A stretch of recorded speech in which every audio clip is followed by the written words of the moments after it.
ତାମାନେ ସେ କହୁଛି ତାପରେ କଣ ନା ସେଇ ଦିନ ଠାରୁ ସେ ଆସି କଣ କରେ ନା କାମରେ ପହଞ୍ଚି ଯାଏ। ଆଉ କିଛି ନା କିଛି ତା ପାଇଁ କାମ ଥାଏ ବା କାମ ନଥିଲେ ମଧ୍ୟ ତାକୁ କିଛି କାମ ଦିଆଯାଏ। କାହିଁକି ନା ଯେହେତୁ କଣ ଓକିଲ ମହୋଦୟ ତାକୁ କାମ କରିବା ପାଇଁ ଡାକିଛନ୍ତି। ଆଉ ସେଇ ଦିନ ଠାରୁ ଲୋକର ଧୀରେ ଧୀରେ କଣ ହେଲା ନା କର୍ମ ପ୍ରତି ଟିକେ ଇଣ୍ଟରେଷ୍ଟ ବଢିଲା। ସିଏ ଏବେ କଣ କରୁଛି ନା କାଠ କାମ ସାରି ସାରିଲା ପରେ ତାଙ୍କ ଘରକୁ ଆସି ତାଙ୍କର ଯୋଉ ମାଟ୍ରେସ ବା ଆସବାବ ପତ୍ର ଅଛି, ଯୋଉ ଆମର ସୋଫା ଅଛି କି ଡାଇନିଂ ଅଛି, ଆକୁ ସବୁ କଣ କରେ ନା ଧୂଳି ଝାଡି ଦିଏ ବା ତାକୁ କପଡା ଟିକେ ମାରି ସଫା କରିଦିଏ। Every time he received from 20 to 40 kopecks. ତ ପ୍ରତ୍ୟେକ ଥର ତାର କାମ ଧୀରେ ଧୀରେ ବଢିଲା, ତାକୁ 20 ରୁ 25 କୋପେକ୍ସ ପଇସା ଦିଆଗଲା। and once even a pair of old trouser was sent out for him। ଆଉ ଥରେ ତା ପାଇଁ କଣ କରାଗଲା ଯେ ଗୋଟେ ଟ୍ରାଉଜର ଲେଖକ ନିଜେ କଣ କରୁছে ନା ତା ପାଇଁ ଗୋଟେ ମାନେ ଟ୍ରାଉଜର ଯୋଉ ପଞ୍ଜାବୀ ସାହେବ ଭଳିଆ ପୋଷାକ ତା ପାଇଁ ନିଜେ ଗୋଟିଏ କଣ କଲେ ନା ତାକୁ ଦେଲେ। ଅର୍ଥାତ ଲେଖକଙ୍କର ତାର ଯୋଉ କାମ ପ୍ରତି ଜାଣିଲେଣି ଯେ ଲୋକଟିର ଆମେ ତ ପଢିଲେ ଲେଖକ ଭାରି କାମ ପ୍ରିୟ ଲୋକ, ତେଣୁ ସିଏ ସବୁବେଳେ କାମକୁ ପସନ୍ଦ କରନ୍ତି। ତେଣୁ କାମକୁ ଭାରି ତାଙ୍କର ଶ୍ରଦ୍ଧା। ଯେତେବେଳେ ଲୋକଟି ଧୀରେ ଧୀରେ କାମ କରିବାକୁ ଲାଗିଲା, ଲେଖକଙ୍କର ତା ପ୍ରତି ଟିକେ କଣ ହେଲା ଆନ୍ତରିକ ମନୋଭାବ ଆସିଲା। ଲେଖକ ତାକୁ ଟିକେ କଣ ମନେ ମନେ ପସନ୍ଦ କରିବାକୁ ଲାଗିଲେ। ଯାହା ହଉ ଲୋକଟି ଆଜି କଣ କାମ କଲାଣି, ତେଣୁ କର୍ମ ଯେତେବେଳେ ଆମେ କରିବା ସମସ୍ତେ ଆମକୁ କଣ କରିବେ ନା ପସନ୍ଦ କରିବେ। ଦେଖିବା when Sergei moved into another house he hired him to help the package ହେଲା and hauling of the furniture।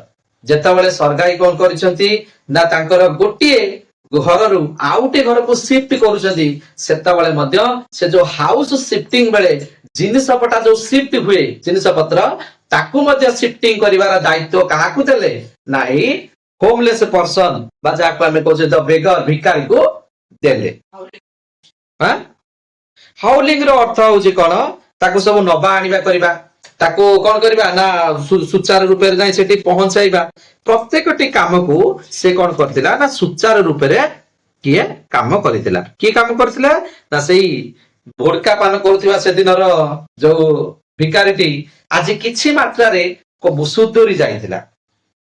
This time the wife was sober, gloomy and silent। କିନ୍ତୁ ଏଥରକ ଏଇ ଯୋଉ ୱେଫ ର ଅର୍ଥ ଆମେ କହିଲେ ଯୋଉ ଘର ନଥିବା, ଘର ଦ୍ୱାର ନଥିବା, ସାହା ବର୍ଷା ନଥିବା ଏଇ ଭିକାରୀ ବାଳକ ଭିକାରୀଟି କଣ କରିଥିଲା ନା ଆଗଠାରୁ ସାଇଲେଣ୍ଟ ଥିଲା। ଆଉ କଥା କହୁଥିବାର ଶୁଭା ଯାଉଥିଲା, ତା ଆଗଠାରୁ ସେ ମାନବ ସମାଜ ଆଡକୁ ଧୀରେ ଧୀରେ କର୍ମ ଆଡକୁ ଆସୁଥିବାର ତା ଦେହରେ ପରିବର୍ତ୍ତନ ଗୁଡିକ ଦେଖା ଯାଉଥିଲା।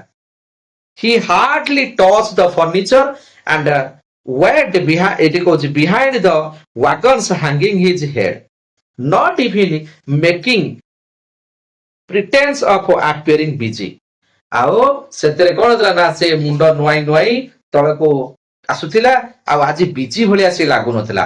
He only shivered in the cold and became embarrassed when the wagoners jeered him for his idleness, feebleness and a pattern fancy overcoat। After the moving was over, Sergei sent for him। ତେଣୁ ତାର ଏଇଭଳି ଭାବରେ ପରିବର୍ତ୍ତନ ଦେଖି ସରଗାଇ ତାକୁ କଣ କରିଥିଲେ ନା ତାକୁ ଡକାଇ ପଠାଇଥିଲେ। Well, I am happy that my words have taken effect। ସେ କହିଲେ ଆଜି ମୁଁ ବହୁତ ଖୁସି ଯେ କଣ ନା ସେଦିନର ମୋର ଯୋଉ କଥା ତୋ ଉପରେ ପ୍ରଭାବ ପକେଇଛି, ତୋ ଭିତରେ ଏତେ ପରିବର୍ତ୍ତନ ଆଣିଛି। and it goes he said handing him a ruble। ଆଉ ତାକୁ କଣ କଲେ ତାଙ୍କ ରୁଷିଆ ମନିରେ 100 ଟଙ୍କାଟି ଦେଲେ।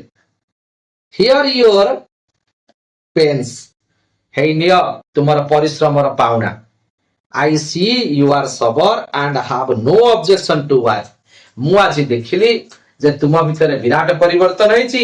ଆଜି କାମ କରିବାକୁ ତମେ କୁଣ୍ଠାବୋଧ ହେଇନ, ଅର୍ଥାତ ଆଗ୍ରହର ସହିତ କାମ କରିବାକୁ ଆସିଛ। What is your name? ଏତେ ଦିନ ପରେ ତାକୁ ଆଜି ପଚାରିଛନ୍ତି ଯେ ବାବୁ ତୋ ନାଁ କଣ। ଭାବ ସେ ଓକିଲ ମହୋଦୟ ତା ପ୍ରତି କେତେ ଭଲ ଭାବନା ଟିକେ ଆସିଛି। ସେ କହିଛି ସିଙ୍ଗଲ ୱାର୍ଡ କେବଳ କହିଛି ଲୁସୋଫ। Well Yusuf, I can now offer you some other cleaner employment। ତେଣୁ ସେ କହିଛନ୍ତି ମୁଁ ତୁମ ଉପରେ ଭାରି ଖୁସି, ଏବେ ତୁମକୁ ମୁଁ ଗୋଟେ ଭଲ କାମ ଦେବି। ବୁଝୁଛି, ଏବେ ତ ତମକୁ ଯୋଉ କାମ ଦେଲି ତମେ ତ ଭଲ ବଢିଆ କରି କଲ, ଆଉ ଏବେ ଆଉ ତମେ ଅଳିଆ ମଳିଆ କାମ କରିବ ନାହିଁ, ଗୋଟେ କ୍ଲିୟର ସଫାସୁତୁରା କାମ ମୁଁ ତମକୁ ଦେବି, ତମେ କରିବ କରିବ ତ? Can you write? ଆଚ୍ଛା ଲୁସଫ ତମେ ଲେଖାପଢା ଶିଖିଛ ନା? କହିଲା ୟେସ୍ ଆଇ କ୍ୟାନ୍, ହଁ ମୁଁ ଶିଖିଛି। ଆଚ୍ଛା ଆଚ୍ଛା, then take this letter to the friend of mine tomorrow. ଆଚ୍ଛା କାଲି ଗୋଟିଏ ଚିଠିର ପଛପଟେ ମୁଁ ସୁପାରିଶରେ କିଛି ଲେଖିଦେବି, ତମେ ଏ ଚିଠି ନେଇ ମୋ ସାଙ୍ଗକୁ ଦେଖାଇବ ଯୋଉ ଠିକଣା ଥିବ, and you will be given some copying to do।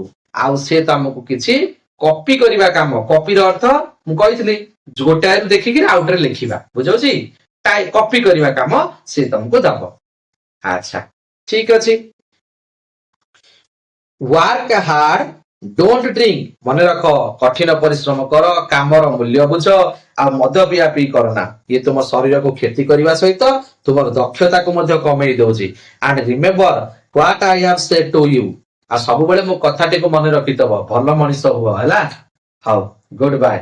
ହଉ ମା ଆସୁଛି, ଏହା କହିକିରି ସେ କଣ କଲେ ନା ଓକିଲ ମହୋଦୟ ଚାଲିଗଲେ। Pleased at having put a man on his their right path, Sargai tapped Lusop kindly on the shoulder and even gave him hand at a parting। ଆଉ ଦେଖ ତାକୁ ଗଲାବେଳେ ତାକୁ ଟିକେ ଥାପୁଡେଇ ଦେଲେ, ଆଉ ତା ପିଠିକୁ ଆଉଁସି ଦେଇ କହିଲେ ଯାହା ହଉ ମୋର କଥା ତତେ ଆଜି ଠିକ ବାଟକୁ ଆଣି ପାରିଛି। ଥାପୁଡେଇ ଦବା, ପାଟିଂ ର ଅର୍ଥ ଥାପୁଡେଇ ଦବା, ସାବାସ ବୋଲି ଦବା। ତ ଲୁସୋବ ଟୁକ୍ ଦ ଲେଟର, ଲୁସୋବ କଣ କଲା କଥା ଅନୁସାରେ ସେ ଚିଠିକୁ ନେଲା। and from that day forth came no more for the yard forward। ଆଉ ସେଇ ଦିନ ଠାରୁ ଲୁସୋବ କେବେ ସେଇ ଘରର ଅଗଣା ଆଡକୁ ଆଉ ଭୁଲି ଚାହିଁନି ଯେ କାମ କରିବା ପାଇଁ। ତାମାନେ ଲୁସୋବ ସେଉଠୁ କାମ କରିବା ଷ୍ଟାର୍ଟ କରିଛି, ବୁଝଉଛି ନା ନାଇଁ। ଆଉ ସେ କାମ ନିର୍ଦ୍ଧାରିତ ଠିକଣା ଅନୁସାରେ ସେ ଯାଇ ପହଞ୍ଚି ଯାଇଛି କୋଉଠି ନା ଯୋଉଠି କଣ ହେଇଥିଲା ନା ଚିଠି ତାରେ ଯୋଉ ଠିକଣା ଲେଖା ହେଇଥିଲା ସେଇଠି ସେ କାମ କରିବାକୁ ପହଞ୍ଚି ଯାଇଛି। ତାମାନେ ଏଠୁ ଆମେ ବୁଝିଲେ ଯେ ସରକାରୀ କୋଉ ପ୍ରକାର ଲୋକ ଥିଲେ, କୋଉ ପ୍ରକାର ଲୋକ ଥିଲେ, ସେ ଭାରି ରୋକଠୋକ ଲୋକ ଥିଲେ ନା ନାଇଁ, କର୍ମକୁ ବେଶୀ ପ୍ରାଧାନ୍ୟ ଦଉଥିବା ଲୋକ ଥିଲେ, ତାଙ୍କୁ କର୍ମ ବିମୁଖ ଲୋକ ପସନ୍ଦ ନୁହନ୍ତି। ଆଉ ସେ ତା ପାଇଁ କାମ ସବୁବେଳେ ଯୋଗାଡି ଦେଉଥାନ୍ତି, ଆଉ ସବୁବେଳେ ବରାବର ତାର କାମର କଣ କରୁଥାନ୍ତି ନା, ଆଉ ଶେଷରେ ଯେତେବେଳେ ତା ନାଁ ପଚାରିଲେ ତ ସେଇଠୁ ଆମେ ଟିକେ ଚିନ୍ତା କରିବା ଯେ ସେ ଲୋକଟି ପ୍ରତି ବା ସେ ଯୋଉ ୱେଫ ଅର୍ଥାତ ଘର ନଥିବା ଲୋକଟି, ବାସହୀନ ନଥିବା ଲୋକ ବାସହୀନ ଥିବା ଲୋକ କଣ କରିଥିଲେ ନା ତାର ପରିଚୟ ପଚାରିଥିଲେ, ଆଉ ସିଏ କହିଥିଲା ଲୁସୋ। ଆଉ ତାକୁ ଗୋଟେ ସଫାସୁତୁରା କାମ ଦେବା ପାଇଁ ସେ ତାଙ୍କ ସାଙ୍ଗ ପାଖରେ ମଧ୍ୟ କଣ କରିଥିଲେ ସୁପାରିଶ କରିଥିଲେ ଯେ ମୋ ପାଖରେ ଜଣେ ଲୋକ ଅଛି ଯେ ଭଲ କାମ କରୁଛନ୍ତି, ମୋ ଏଇ କାମ କରିବା ପାଇଁ କଣ କାମ ସାରୁଛନ୍ତି, ଆଉ ତାଙ୍କୁ କିଛି କାମ ତୋ ପାଖରେ ହେଇପାରିବ କି? ସେ କହିଲେ ହଁ ଠିକ ଅଛି, ତମେ ତାଙ୍କୁ ଦେଇକି ପଠାଇବ, ମୋ ପାଖରେ କଣ ଅଛି ନା ଏଠାରେ କପି କାମ ହଉଛି। ଅର୍ଥାତ କପିର ଅର୍ଥ କଣ, ଯେମିତି ଆମେ ଦେଖୁଛେ ଜେରକ୍ସ, ଯେମିତି ଆମେ ଦେଖିବା ନୋଟାରୀ ମାନେ ନୋଟ ବା ଗୋଟାକୁ ଦେଖିକି ନୋଟ ବାଡାନ୍ତି, ତ ତାକୁ କୁହନ୍ତି କପି। ତେଣୁ ସେଇ କାମ ଗୁଡିକ ଏଠି ହେଉଛି। ତ ଯଦି ସେ କାମ କରିପାରିବେ ତାହେଲେ ତୁମେ ତାକୁ ପଠେଇବ। ଇତାହେଲେ ତାକୁ ପଚାର ତମେ ଲେଖାପଢା ଶିଖିଛ ନା? ହଁ, ତାହେଲେ ସେ ତାକୁ କଣ କଲେ ନା କାମ କରିବାକୁ ପଠାଇଲେ। ଦେଖିବା ବର୍ତ୍ତମାନ SGP3 କଣ ହେଇଛି ନା 2 years went by, ଏମତି ଏମତି କିରି 2 ବର୍ଷ ବିତିଯାଏ। କାହିଁକି ନା time and tide wait for none, ସମୟ କାହା ପାଇଁ ଅପେକ୍ଷା କରିବ ନାହିଁ। As Sargai was standing at the ticket window of a theater paying for his seat, ଯେତେବେଳେ ସରଗାଇ କଣ କରିଥିଲେ ତାଙ୍କ ଅଞ୍ଚଳରେ ଫିଲ୍ମ ପଡିଛି ହଲରେ, ତେଣୁ ସିଏ କଣ କରିଛନ୍ତି ନା କାଉଣ୍ଟର ଟିକେଟ କାଉଣ୍ଟର ଆଗରେ ଛିଡା ହଉଛନ୍ତି, କଣ କିଣିବା ପାଇଁ ନା ଟିକେଟ କିଣିବା ପାଇଁ। ଟିକେଟ କିଣିଲେ ସିନା ଫିଲ୍ମ ଦେଖିବେ, ତ ସେତେବେଳେ ଛିଡା ହୋଇଛନ୍ତି। ହି ନୋଟିସ୍, ସେ ଦେଖିଲେ ବା ଲକ୍ଷ୍ୟ କଲେ a little man beside him with a coat collar of curly fur and worn a seal skin cap।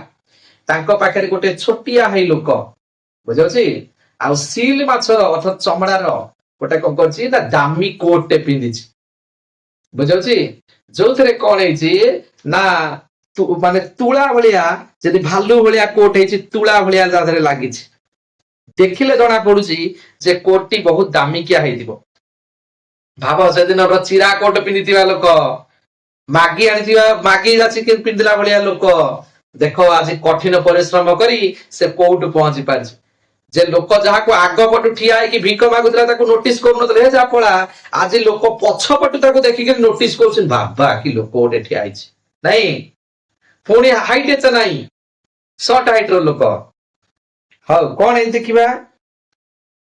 This little individual timidly asked the ticket seller for seat in the gallery and paid for it in copper coin. ତାମାନେ ସିଏ ଆଉ ଯାଇତାଇ ticket କିଣୁନି, gallery ticket କିଣୁଛି। ଆଉ ଯେତେବେଳେ ପଇସା ଦଉଛି ନା ପଇସା ଟା ପୁରା କପର କଏନ ରେ ଦଉଛି। ଭାବ ଯୋଉଟା ଭିଆଇପି ଲୋକଙ୍କ ପାଇଁ ଥାଏ, ବୁଝୁଛି ସେଠୁ ଭିଆଇପି ସିଟ୍ ରୁ ସେ ମାନେ ଫିଲ୍ମରେ ଥିଏଟରରେ ଫିଲ୍ମ ଦେଖିବ। ତାହେଲେ କିଏ ଦେଖିବ ସେ ଲୋକଟି? ତାହେଲେ ଲେଖକ ଯେତେବେଳେ ପଛପଟୁ ଦେଖିଛନ୍ତି ଲୋକଟା କିଏ ବା ଏମିତି ଭିଆଇପି ଟିକେଟରେ ଟିକେ କଣ ଟିକେଟ ଦେଖିବ ଫିଲ୍ମ। ଲୁସବ ତାକୁ ଦେଖିଛନ୍ତି, ଲୁସବ ଇଜ ଦ୍ୟାଟ ୟୁ, ତମ ନା ଲୁସବ ନା? କ୍ରାଏଡ ସରଗାଇ, ସରଗାଇ ଚିଲ୍ଲାଇକିରି କହିଲେ, ହେଇ ତମ ନା କଣ ଲୁସବ ନା? ରେକଗ୍ନାଇଜିଂ ଦ ଲିଟଲ ମ୍ୟାନ, ଚିହ୍ନି ପାରିଲେ ସେ ଛୋଟ ଲୋକଟି ହଉଛି ଲୁସବ, ଯେ କି ତାଙ୍କ ପାଖରେ ଦିନେ କଣ କରୁଥିଲା, ହାତ ପାତିଥିଲା, ଭିକ ମାଗୁଥିଲା। ଯିଏ ହଉଛି ତାଙ୍କର ଫର୍ମର, ଫର୍ମର ମାନେ ପୂର୍ବତନ, ଫର୍ମର, ଫର୍ମର ମାନେ ପୂର୍ବତନ, ଯିଏ ତାଙ୍କର ପୂର୍ବତନ କଣ କରୁଥିଲା, କାଠ କାମ କରୁଥିଲା। ହେଲା, ସେ ପୂର୍ବତନ ତାଙ୍କର ଯୋଉ କାଠ କାମ କରୁଥିଲା, ବୁଝୁଛି, ଯେ ତାଙ୍କ ପାଇଁ କାଠ କଣ କରୁଥିଲା, ସଜାଡୁଥିଲା, କାଠ କାଟୁଥିଲା। ହାଉ ଆର ୟୁ, କେମିତି ଅଛ? ହ୍ୱାଟ ଆର ୟୁ ଡୁଇଂ, କଣ ଏବେ ତମ ଅବସ୍ଥା, କଣ କରୁଛ? ହାଉ ଇଜ ଏଭ୍ରିଥିଙ୍ଗ ୱିଥ ୟୁ, ବର୍ତ୍ତମାନ ସବୁ ତୁମ ପାଖରେ ତ ସବୁ ଅଛି, କୌଣସିଥିରେ ତୁମର ବର୍ତ୍ତମାନ ଅସୁବିଧା ନାହିଁ। ବୁଝୁଛି, all right I am a notary, ସବୁ ଏବେ ଆଜ୍ଞା ଠିକ ଠାକ ଚାଲିଛି, ମୁଁ ଏବେ ନୋଟାରୀ ଅଛି। Now I am paid 35 rupees a month, ଗୋଟେ ମାସକୁ ମୁଁ 35 ରୁବେଲ ଟଙ୍କା କମାଉଛି। ଭାବ 35 rupees, ଆଉ ଗୋଟେ ରୁବେଲ୍ସ କେତେ ଟଙ୍କା ହେଇଥିବ ତମେ ମାରିକି ଦେଖିପାରିବ ଗୁଗଲ ରେ। ଆଉ 35 rupees ହେଲେ କେତେ ଟଙ୍କା, ଏଇଟା ମତେ ତମେ କହିବ କ୍ଲାସ ସରିଲା ପରେ ମାରିକି, ଯେ 35 rupees ଯେ କେତେ ଟଙ୍କା ସାର୍। 35 rupees ଏ ମନ୍ଥ, ମାସକୁ ମୁଁ ଏତେ ଟଙ୍କା କମାଉଛି। ମାନେ ବର୍ତ୍ତମାନ ସେ କପି ଆଟେମ୍ପ କରିବାକୁ ଯାଇଥିଲା, ଯୋଉ ଟାଇପିଂ କରୁଥିଲା, ବର୍ତ୍ତମାନ ସେ ନୋଟାରୀ ହେଇଯାଇଛି, ମାନେ ତାଙ୍କ ଅଞ୍ଚଳର ହାଇକୋର୍ଟର ନୋଟାରୀ। ଭାବ, କୋର୍ଟର ପିଅନକୁ ତମର ହାତ ପାଇବନି, ସେ ତ ନୋଟାରୀ। ଦେଖିବା କଣ ହେଇଛି, ଥ୍ୟାଙ୍କ ହେଭେନ, ଭଗବାନଙ୍କୁ ଧନ୍ୟବାଦ, ଦ୍ୟାଟ୍ସ ଫାଇନ, ବହୁତ ବଢିଆ। I am delighted for you, for your sake, ତମର ଏ ଉନ୍ନତି ଦେଖି ମୁଁ ଭାରି ଖୁସି। I am very glad. ଲୁସୋଫ, you see you are my godson, in the sense I gave you push along the right path, ଯାହା ହଉ ମୁଁ ଭଗବାନ ତୋର ଦୟା କରନ୍ତୁ, ତୋର ବଢତି ଉପରେ ବଢତି ହେଉ। ଯାହା ହଉ ମୁଁ ତତେ ସେଦିନ ଯୋଉ ପାର୍ଟି କରିଥିଲି ତାର ଫଳ ତୋ ଉପରେ ପଡିଛି, ଆଉ ତୁ ସୁଧାରି ଯାଇଛୁ, ଆଉ ତୋ ଜୀବନ ସମ୍ପୂର୍ଣ୍ଣ ବଦଳି ଯାଇଛି। I neatly have you sinking into the ground at my feet that day, ସେଦିନ ତୁମ ପାଦ ତଳେ ପଡି କେତେ କାକୁତି ମିନତି ହେଇଥିଲୁ, ବୁଝିପାରୁଛ ନା ନାଇଁ? ଆଉ ଆଜି thank you old man for not forgetting my words, ଧନ୍ୟବାଦ ତୁମକୁ, ଯାହା ତୁମେ ମୋ କଥା ମନେ ରଖିଛ, ଆଜି ଯାଙ୍କେ ମଧ୍ୟ ସେଇ କଥାରେ ତମେ ଅତୁଟ ଅଛ, କର୍ମ ପ୍ରତି ତମର କଣ ଅଛି, ଆଦର ଅଛି, ଯୋଉଥିପାଇଁ ତମେ ଆସି ଏ ଜାଗାରେ ପହଞ୍ଚି ପାରିଛ। ହେଲା, ତାପରେ ଏଠି କହୁଛି କଣ, ଥ୍ୟାଙ୍କ ୟୁ ଟୁ ସେଡ ଲୁସୋଫ, ଲୁସୋଫ କହୁଛି ଆପଣଙ୍କୁ ମଧ୍ୟ ଧନ୍ୟବାଦ।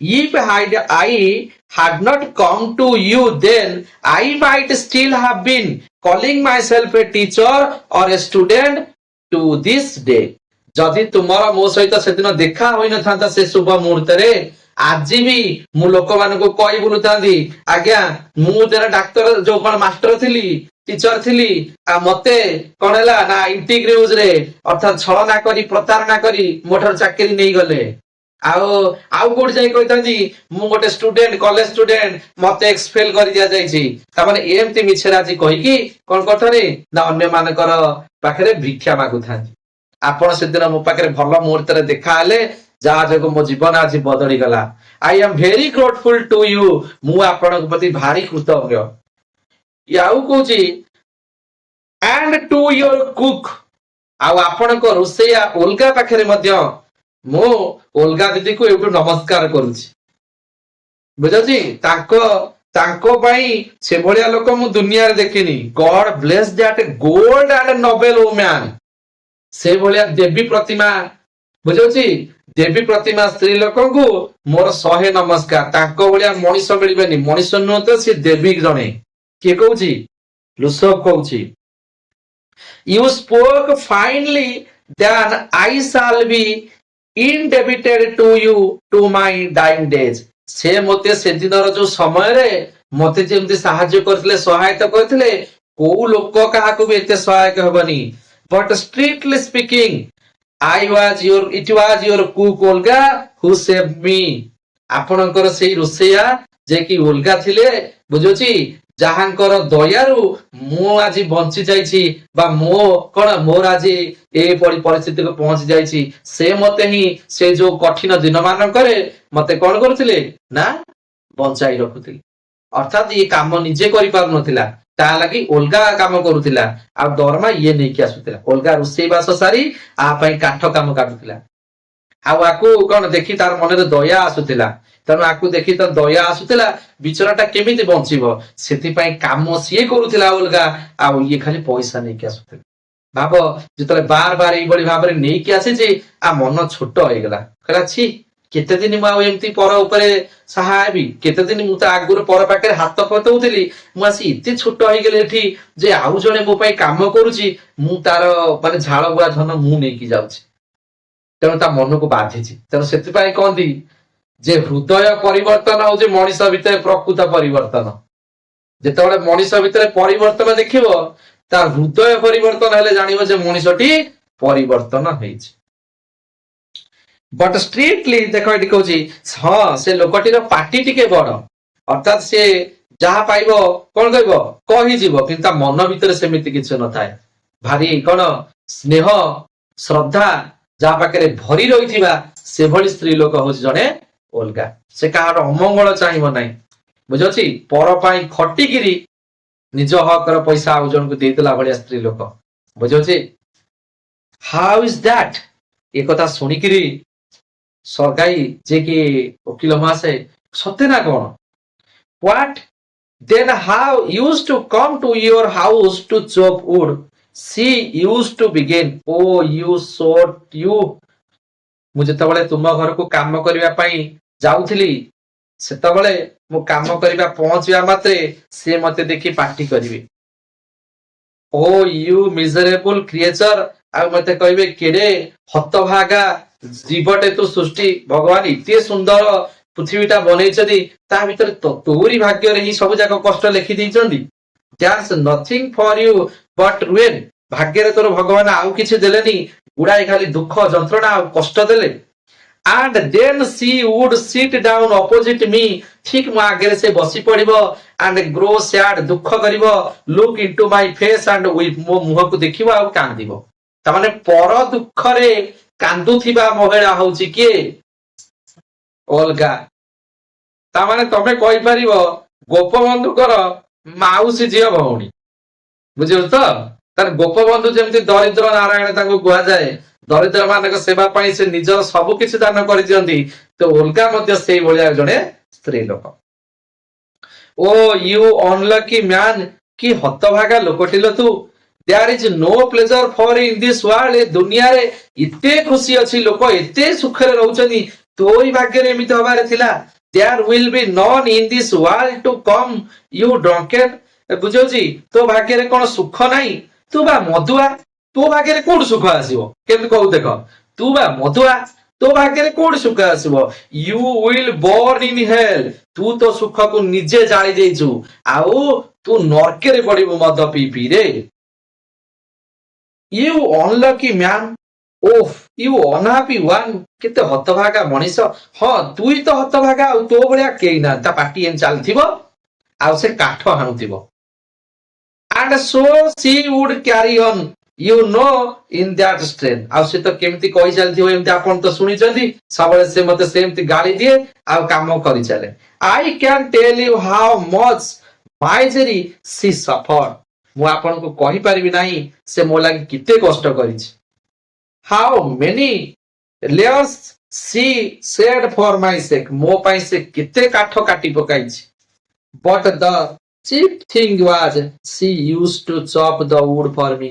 ସବୁଠାରୁ ବଡ କଥା ହେଲା ମୁଁ ଯୋଉ କାମ ପାଇଁ ଦରମା ଆଣେ ସେଇ କାମ ମୁଁ ଖଣ୍ଡେ କାଠ ବି ତ ଆପଣଙ୍କର କାଠ ଗୋଲାର ଖଣ୍ଡେ କାଠ ବି ମୁଁ କାଟି ନାହିଁ। ସବୁ ଯାକ କାଠ ଅଲଗା କାଟିଛନ୍ତି। Do you know sir what I did not chip one single stick of wood for you. She did it all. ମାନେ ଗୋଟିଏ ହଳ କାଠ ବି କାଟିବା ପାଇଁ ମୋ ପାଖରେ କଣ ନାହିଁ ନା ସକ୍ଷମ ନଥିଲା। ସବୁତକ କାର୍ଯ୍ୟ ସିଏ କରିଛନ୍ତି। Why this saved me.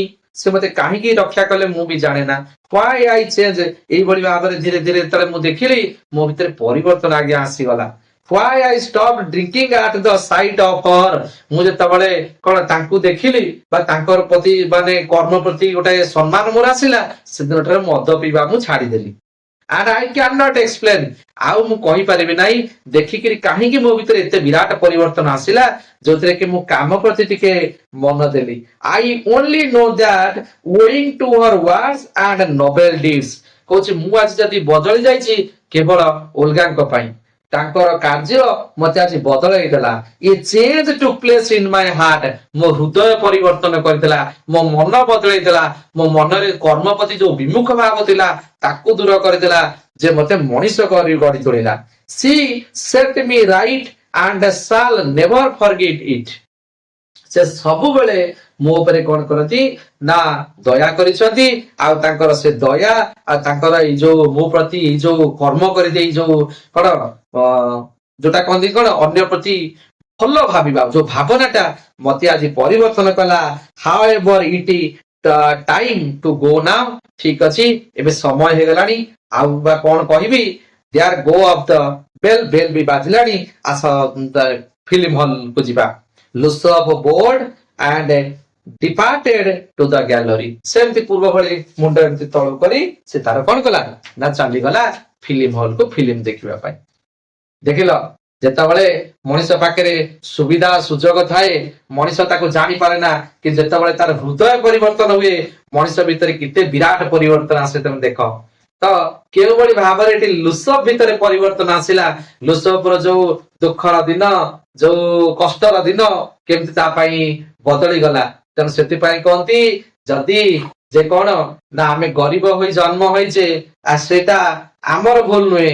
ଯଦି ଆମେ ଗରିବ ହେଇ ମରିବା ତାହେଲେ ସେଇଟା ଆମ ଭୁଲ। ବୁଝଉଛି। ତେଣୁ କଠିନ ପରିଶ୍ରମ ଆଉ କଣ ନିଜର ଯୋଉଟା କହନ୍ତି ମେହନତକୁ ଆମେ ନେଇକିରି ଆମେ ଆଗକୁ ଯାଇପାରିବା।